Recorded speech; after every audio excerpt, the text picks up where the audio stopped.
क्या होगा अगर किसी आदमी का घर ऐसी जगह हो जहां दूर दूर तक कोई आदमी दिखाई ना दे। दरअसल इस आदमी का नाम रघु होता है, जो रेलवे का गेटमैन होता है, जिसका काम आती हुई ट्रेनों को हरी झंडी दिखाना है। रघु यहाँ पिछले 15 साल से रह रहा है और इसे किसी आदमी से बात किए हुए 15 साल हो गए हैं। इस फाटक से केवल 2 ही ट्रेन गुजरती है, जिनकी टाइमिंग रघु को बहुत अच्छे से याद हो गई है। एक दिन उसको कुछ अजीब लगता है। वो जैसे ही वहाँ जाके देखता है तो वहाँ एक लड़की नीचे गिरी मिलती है। वो लड़की जिंदा होती है, इसलिए रघु उसको अपने घर ले आता है। वो उसको छूने की कोशिश करता है, क्योंकि उसने 15 साल के बाद किसी इंसान को देखा था। तभी उस लड़की को होश आ जाता है। वो उसको देखकर डर जाती है। रघु बताता है कि तुम ट्रेन से गिर गई थी, इसलिए मैं तुमको अपने घर ले आया। लड़की अपना नाम चेतना बताती है और बोलती है कि मैं अपने पति के साथ जा रही थी कि तभी पैर फिसलने पर ट्रेन से गिर गई। चेतना यहाँ से जाने के लिए होती है। रघु उसको मना करता है कि तुम इस रेगिस्तान से बाहर नहीं निकल सकती, लेकिन वो उसकी बात नहीं सुनती और वहाँ से चली जाती है। वो बहुत देर तक चलती रहती है, लेकिन वो रेगिस्तान से बाहर नहीं निकल पाती और आगे जाके बेहोश हो जाती है।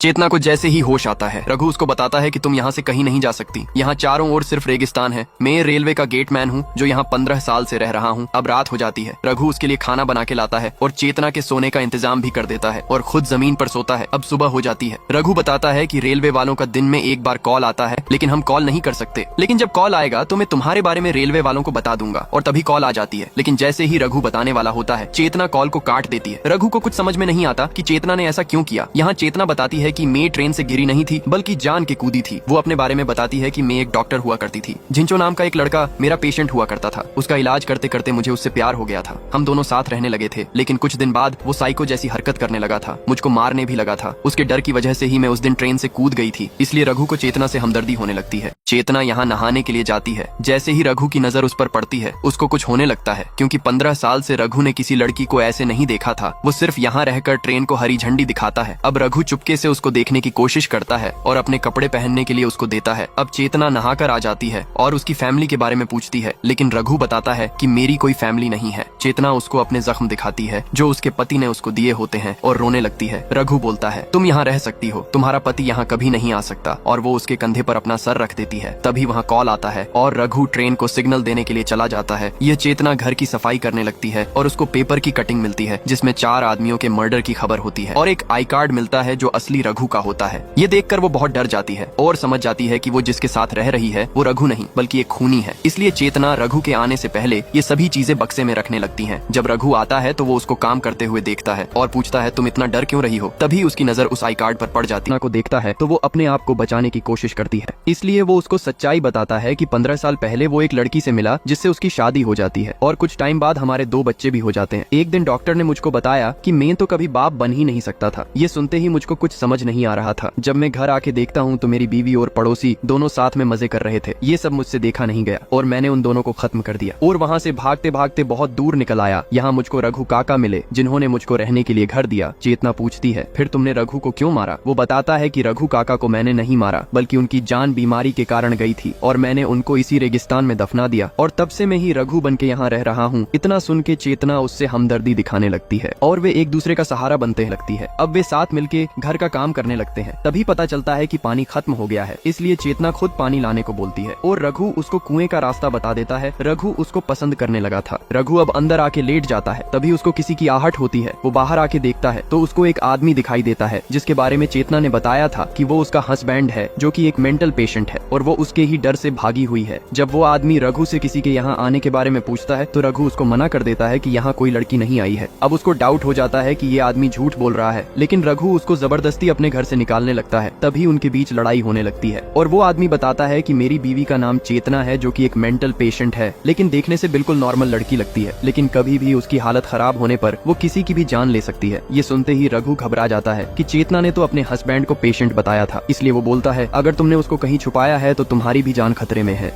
रघु ये बोल के कि तुम्हारी बीवी चेतना यहाँ नहीं है, घर के अंदर आ जाता है। तभी वो आदमी भी अंदर आ जाता है और उसकी नजर चेतना के कपड़ों पर जाती है और वो समझ जाता है कि चेतना यहीं पर है। इसलिए रघु को मारते मारते उसका सुअर बना देता है। तभी रघु के हाथ में रोड आ जाती और वो उसकी रोड मार देता है और वो आदमी शिखा नाम चिल्लाता है। रघु पूछता है, उसका नाम तो चेतना है। वो बताता है, उसका नाम शिखा है, वो एक मेंटल पेशेंट है, वो तुझको भी मार देगी। अब रघु को उस पर थोड़ा विश्वास होने लगता है। यहाँ चेतना कुएं से पानी भरने आई थी, तभी यहाँ रघु आ जाता है और वो जैसे ही उसका नाम शिखा उठा लेता है उसको बहुत बड़ा शौक लगता है और वो बोलती है कि वो आदमी यहाँ आ गया है ना। रघु पूछता है तुमने मुझसे झूठ क्यों बोला। वो बताती कि मैंने झूठ नहीं बोला, शिखा उस आदमी की पहली बीवी थी जिसको उसने मार दिया है क्योंकि वो आदमी पागल है। लेकिन रघु को उस पर विश्वास नहीं होता। रघु बोलता है मुझको समझ नहीं आता कि तुम दोनों में सच कौन बोल रहा है। और चेतना उस आदमी के सामने आ जाती है। वो आदमी बोलता तुमने मेरे साथ ऐसा क्यों किया, चलो हम दोनों वापस चलते हैं। और वो उसको लेके जाने लगता है। तभी वो आदमी रघु को थोड़े पैसे देने आता है। तभी चेतना पीछे से उसके वो रोड मार देती है और खुद रोने भी लगती है। लेकिन रघु बोलता है तुमने बिल्कुल सही किया, इसके अलावा हम कुछ कर भी नहीं सकते थे। अगर तुम इसको नहीं मारती तो मैं इसको मार देता। लेकिन तभी चेतना बोलती है कि तुम कुछ मत बोलो, तुम तो इस पागल की बातों में आकर मुझको इसके साथ भेज रहे थे। मैं तुमको बोलती थी कि ये एक मेंटल पेशेंट है जो मुझको बहुत मारा भी करता था, फिर भी तुम मुझे इसके साथ मरने के लिए भेज रहे थे। तभी वो आदमी वापस उठने लगता है और वे दोनों उसको देखकर डर जाते हैं। लेकिन तभी रघु उसको लोहे की रोड से मारने लगता है और उसका काम खत्म कर देता है। चेतना रघु को ऐसे देखकर डर जाती है। तभी रघु बोलता है कि हमको इसे यहीं पर गाड़ना होगा। इसलिए चेतना उस आदमी को गाड़ने का इंतजाम करने चली जाती है और रघु उसके पास बैठा ही था कि तेज हवा से उसके पैसे उड़ने लगते हैं। तभी रघु उसका पर्स उठाकर उसके अंदर जितने पैसे होते हैं सबको निकालकर अपनी जेब में रखने लगता है। तभी रघु को एक पर्चा मिलता है जिस पर डॉक्टर राठौड़ लिखा होता है और शिखा उसकी पेशेंट होती है। वो अब समझ गया था कि पागल ये आदमी नहीं बल्कि वो चेतना ही थी। रघु जैसे ही पीछे देखता है चेतना पीछे ही खड़ी होती है। रघु की जब नजर बाथरूम की ओर पड़ती है तो वह देखता है कि चेतना नहाने के लिए अपने कपड़े निकाल रही है। रघु अपनी नजर नीचे करने की कोशिश करता है लेकिन उसको कुछ होने लगता है। वो अपने इमोशन कंट्रोल नहीं कर पा रहा था क्योंकि 10 साल के बाद उसने किसी लड़की को ऐसे देखा था। वो अपनी नजर चेतना से हटा नहीं पा रहा था। रघु अब चेतना के पास ही आ जाता है और पास से चेतना को देखने का ट्राई करता है। अब चेतना उसको साफ दिखाई दे रही थी। तभी वहाँ एक गधा आ जाता है और रघु उससे डिस्टर्ब होने लगता है। तभी चेतना को पता चल जाता है और वो बदन पूछने के लिए एक टॉवेल मांगती है और रघु बहुत अच्छे से उसको पकड़ा देता है। तभी चेतना उससे अपने लिए कुछ पहनने के लिए मांगती है। यहाँ रघु बक्से से अपने कपड़े निकालता है जिनमें से कुछ में बदबू भी आ रही होती है और उनमें से एक जोड़ा चेतना को पकड़ा देता है। रघु खुद भी नए कपड़े पहनता है। तभी चेतना भी आ जाती है। चेतना पूछती है तुम यहाँ करते क्या हो। वो बताता है मैं सुबह 5 बजे उठ जाता हूँ और जब ट्रेन आने को होती है तो उसको हरी झंडी दिखाता हूँ और ऐसा करते हुए मुझको यहाँ 10 साल हो गए हैं। रघु उसको एक दवाई दिखाता है अपनी चोट पर लगाने के लिए।